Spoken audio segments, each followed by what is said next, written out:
अकलूजच्या राज्यस्तरीय लावणी महोत्सवाला शानदार सुरुवात झाली आहे. गेल्या 32 वर्षापासून लावणी स्पर्धा घेतली जाते. अकलूज येथील स्मृती भवनात सुरू असलेल्या 33व्या लावणी स्पर्धेसाठी राज्यभरातील वेगवेगळ्या थिएटरमधून 11 संघ सहभागी झाले. तर राज्यभरातून हजारो लावणी रसिकांनी अकलूजमध्ये लावणीच्या स्पर्धा पाहण्यासाठी गर्दी केली होती. लावणी स्पर्धेचं उद्घाटन सुलक्षणा देवी मोहिते पाटील यांच्या हस्ते उद्घाटन झाले. यावेळी माजी उपमुख्यमंत्री विजयसिंह मोहिते, जयसिंह मोहिते पाटील, उदयसिंह मोहिते पाटील तसेच स्वरूपा राणी मोहिते पाटील यांनी लावणीचा मनमुराद आनंद लुटलाय.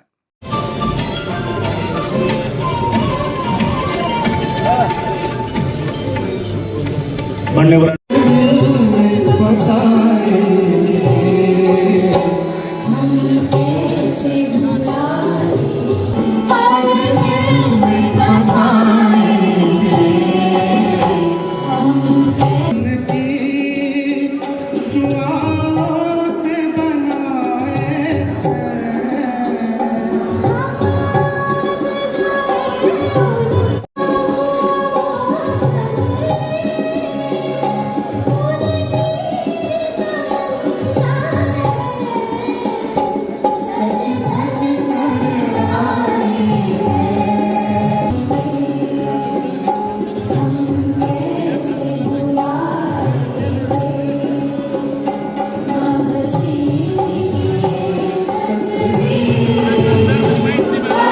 आज देखील जिवंत आहे.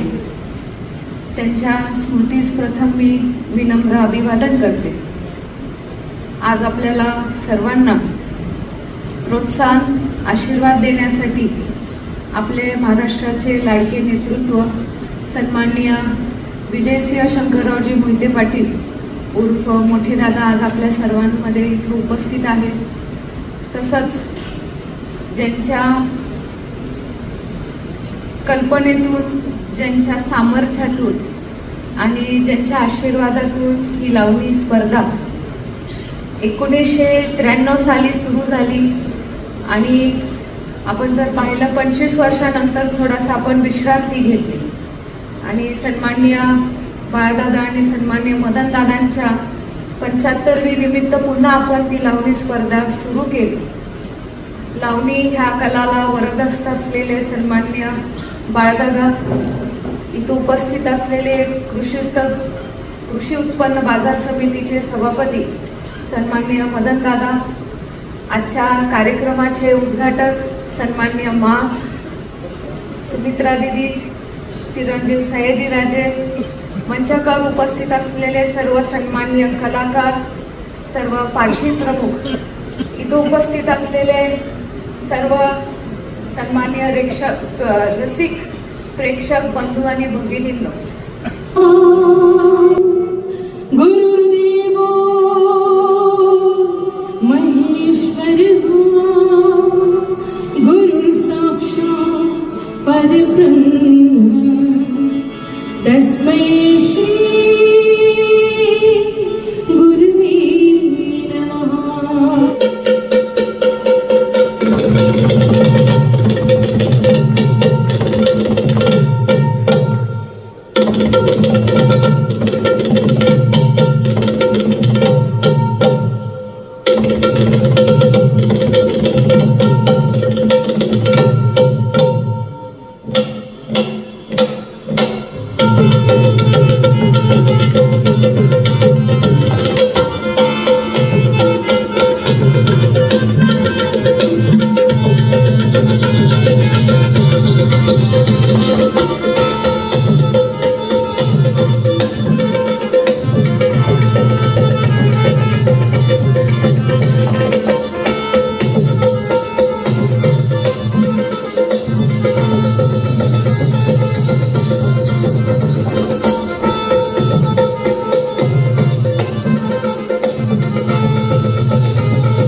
बघून घ्या ना पाहुणा तुम्ही ठुमका ठुमऱ्याचा, बघून घ्या ना पाहुणा तुम्ही ठुमका ठुमऱ्याचा. झुम झलललल आवाज येतोय माझ्या घुगराचा, झुम झललल आवाज येतोय माझ्या घुगराचा, झुम झललल आवाज येतोय माझ्या घुगराचा.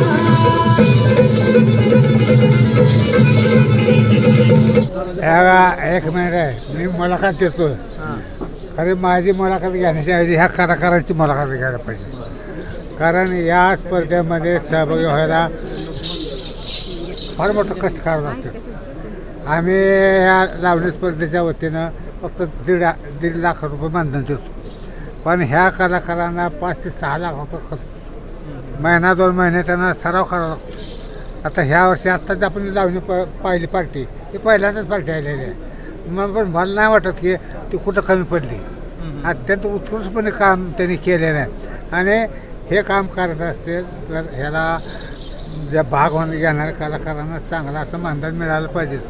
पण आम्ही देऊ शकणार नाही, कारण आमच्या मर्यादा आहेत. पण त्यासाठी महाराष्ट्र शासन घेत आहे ह्या. पण ह्या दर्जाच्या स्पर्धा महाराष्ट्र शासन होत नाहीत. त्यामध्ये काय ते कमतरता आहे मला काय माहीत नाही. परंतु त्या प्रकारच्या स्पर्धा झाल्या पाहिजे. ह्या कलाकारांना प्रोत्साहन मिळालं पाहिजे.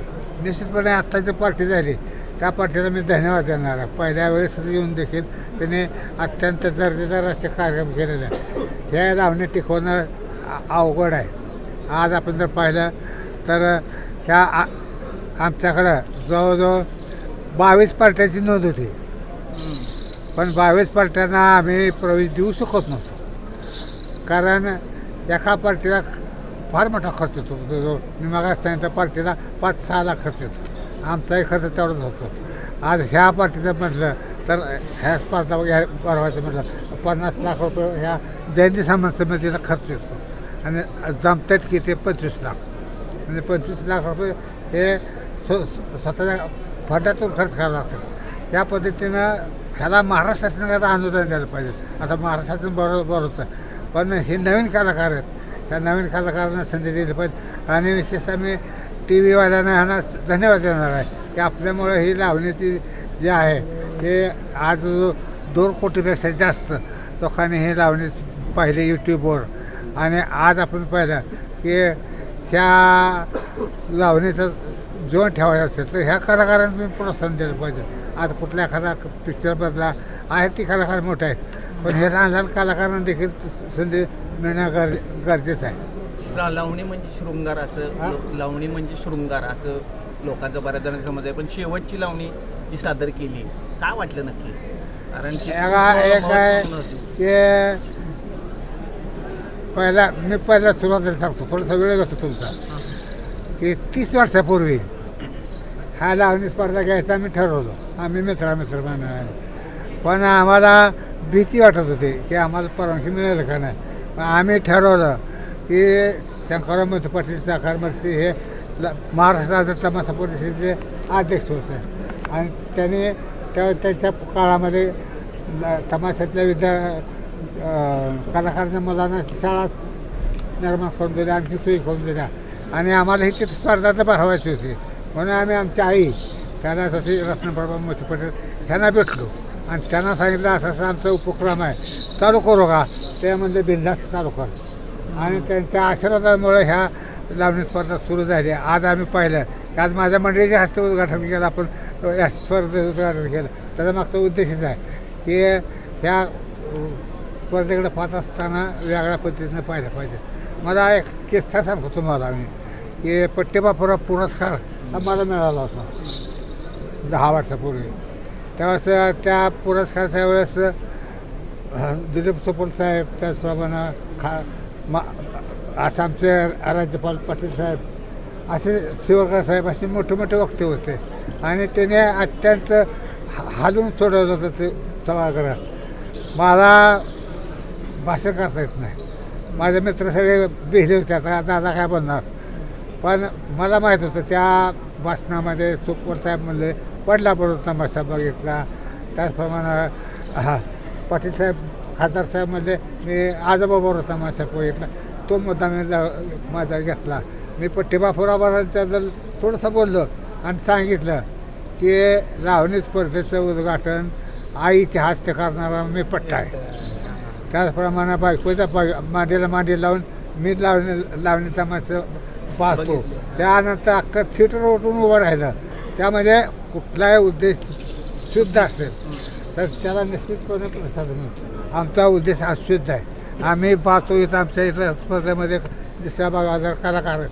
त्यांना आमच्या बहिणी आमच्या मुली समजून आम्ही त्यांना सन्मान देतो. आम्ही या लावणी कलाकार तमाशा आहेत कलाकाराचा असं आम्ही त्यांना समजत नाही. त्या आमच्या कुटुंबातल्याच आहेत असं समजतो म्हणून त्यांना सन्मान देतो. म्हणून ह्या कलाकार इथं येत आहेत.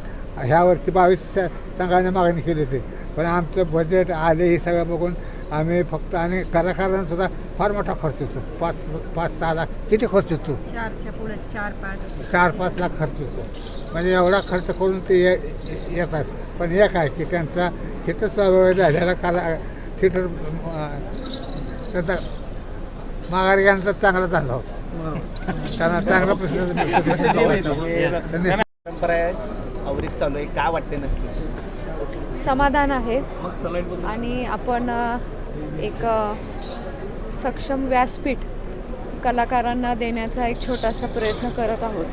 जर आपण पाहिलं तर प्रत्येक वर्षी आपण प्रयत्न करतो की जास्तीत जास्त नवीन पार्टीज कशा येतील जेणेकरून प्रत्येक कलाकाराच्या मनात एक आत्मविश्वास वाढावा आणि नक्कीच पुढच्या वाटचाली देखील त्यांना सोप्या राहाव्या. आपण मगाशी मनोगतामध्ये म्हणाला की टेक्नॉलॉजीच्या युगामध्ये ही कला सादर केली जाते. किती कसरत आहे कारण टेक्नॉलॉजीकडे लोक वळतात आणि प्रत्यक्षामध्ये पाहायला सुद्धा अजून तेवढीच गर्दी दिसते या ठिकाणी. नक्कीच आहे की रसिक प्रेक्षकांमध्ये जे खरे जुने प्रेक्षक आहेत आणि त्यात नवीन देखील जुळत आहेत. तर आत्ताच्या आपण ज्या पद्धतीने मनोरंजनाचं स्वरूप बदललेलं आपण पाहतो त्याच्यामध्ये पारंपरिक लावणी खास करून तरुण पिढीला साजसं करण्याचा एक थोडासा हे आहेच. पण आपण नक्कीच पाहतोय की जरी तसं असेल तरी आपल्याला प्रेक्षक देखील मोठ्या प्रमाणावर यूट्यूबवर देखील जुळत आहेत. दादांना पद्मश्री मिळावा अशी मागणी केली कलाकारांनी. काय वाटतं? आता मी दादांचं बोलायचं म्हटलं तर दादा कुठल्याही पदाचे भुके नाहीत कारण मी लहानपणापासून मुलगी म्हणून पाहिलेलं आहे. पण नक्कीच पडद्यामागचा कलाकार आणि जास्तीत जास्त लोकांना कसं काय आपण देऊ. त्यामुळे मला असं वाटतं हा जो प्रश्न निर्माण केला आहे कदाचित मला असं नाही वाटत की दादांना किती तो हे होईल म्हणून. आपल्या इथं आलेल्या कलाकारांना पुरस्कार मिळाले मात्र तुम्ही मगाशी सांगितलं की लावणी जिवंत राहिली आहे. कुठंतरी त्याला सरकारने हे केलं पाहिजे प्रोत्साहन दिलं पाहिजे. सरकार देखील त्यांच्या पातळीवर करत आहे करत नाही असं नाही. पण आत्ता जर आपण पाहिलं तर ह्याच्यामध्ये आपला एकच जयंती समारंभ समितीच्या वतीने प्रयत्न आहे की जास्तीत जास्त लोकांना कसं व्यासपीठ मिळेल. कारण आपण जर पाहिलं आता मध्ये 25 वर्ष लावणी चालली आणि त्यानंतर थोड्या कालखंडानंतर आता हे 3रं वर्ष आहे. तर त्याच्यामध्ये जे 1983 साली जे कलाकारांनी सादरीकरण केलं तर त्यांच्यानंतरची नवीन पिढी कारण कलाकार तयार होणं सुद्धा हे खूप मोठं आव्हान आहे. किती स्पर्धक आलेत आणि किती पार्ट्या किती देखून टोटल? एकूण पार्ट्या आपल्या 12 आहेत 11 आहेत. तुम्ही पहिल्यांदाच केलेली आहे. काय अनुभव आहे इथं कला सादर करण्याचा? अकलूजला ह्या ग्रुपला मी फर्स्ट टाईम आले पण मी याच्या अगोदर इथं कला सादर केलेली आहे. पण मी ज्या ग्रुपसाठी आले इथं मला खूप आनंद आहे की इथं सगळे कलाकार नवीन आहेत. त्यांच्याबरोबर मी आले त्यामुळे मला खूप आनंद वाटतो आहे. दादांनी पण खूप दाद दिलेली आहे आणि जे दादा काम करतात आमच्या कलाकारांसाठी आमची पण इच्छा आहे की त्यांना पद्मश्री पुरस्कार मिळावा. इथं कला सादर करताना काय अनुभव? इथले जे रसिक आहेत ते अति म्हणजे भावूक आहेत, प्रेमी आहेत, कलाप्रेमी आहेत आणि त्यांच्याकडनं आम्हाला जो मान सन्मान मिळतो तो दुसरीकडे कुठंच मिळत नाही.